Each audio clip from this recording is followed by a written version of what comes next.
Hi everybody, my name is Lina Yousafi and I'm the founder of Y Law Group, a family law firm in Vancouver and Surrey. I am also a family lawyer. In this episode, I want to talk to you about how to best prepare for your mediation in British Columbia. Mediations are amazing. They give you a chance to have an amicable agreement where you will have full control over the results. Any agreement that's reached at mediation is way more long-term than if you have to go to court and get a result, because human nature, if somebody doesn't agree with a court order, they'll find excuses not to comply with them. But when you reach an agreement, then it's with your own will. So those agreements are a lot more long-lasting. A lot of people think that their situation is just too conflictual and they're not going to get a result at mediation and they just have to fight. But in my experience, over 90% of my cases, no matter how much the parties didn't like each other or thought they were unreasonable, in over 90% they were able to reach a settlement, which is awesome. So in order to have a successful mediation, you have to be fully prepared. You don't want to spend thousands of dollars on a mediation that's not going to go anywhere. So I'm going to give you a few tips on how to prepare, but it's best to read our blog on this because there's going to be a lot more information which you're going to need before you go to mediation.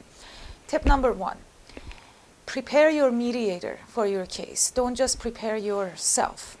To prepare your mediator, it's very important that you do something called a mediation brief.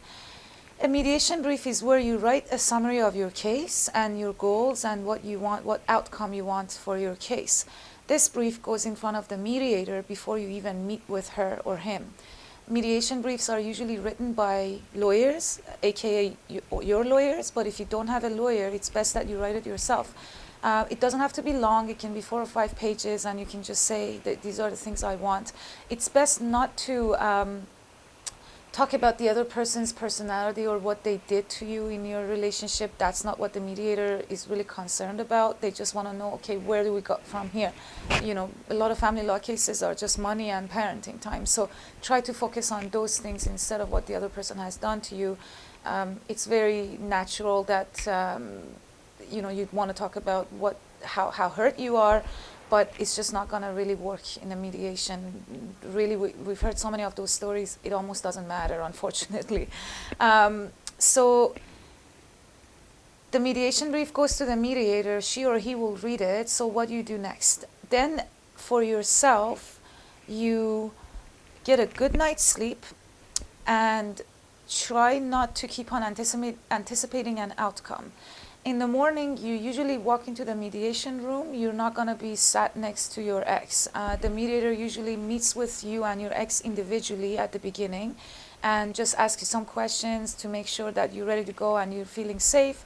And then, depending on your preferences, you can all go into the same room with your lawyers and the mediator, or you can be in 2 separate rooms, and the mediator is going to shuttle, so go back and forth between the 2 rooms. The day is going to be spent, going issue by issue, how much property, how much support, how much parenting time. There's going to be a lot of downtime, so you're going to be sitting in the room just waiting for the mediator to come back with proposals. Do know that at a lot of the mediations I've done, we haven't been able to reach a settlement on that day. Usually we go away and we think about what happened, and it could take months before we reach a settlement, but ultimately we do. Sometimes, depending on the complexity of the case, the mediation may have to be rescheduled and continued.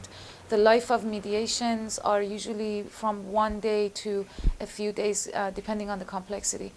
If you and your ex come to a settlement, then the mediator usually writes minutes of settlement, which is basically a capturing of what's been agreed to, or if there's enough time, they can do a separation agreement or a consent order, and we have a blog on those as well.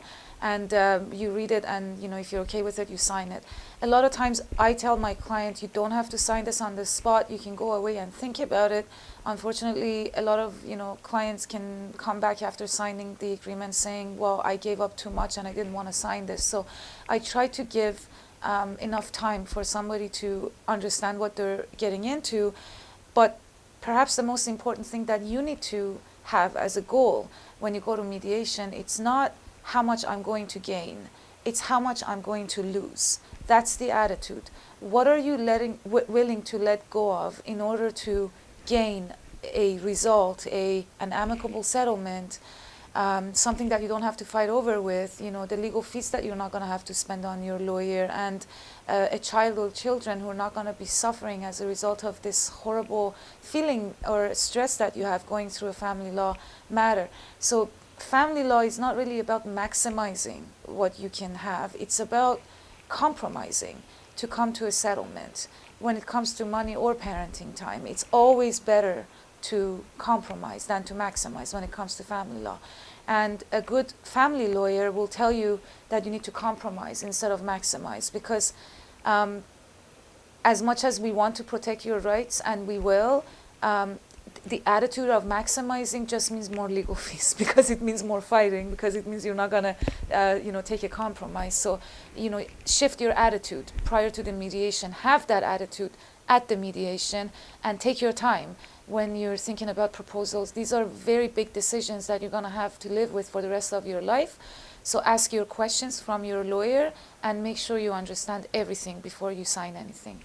If you have any more questions, please email us at info@ylaw.ca or call us at 604-974-9529.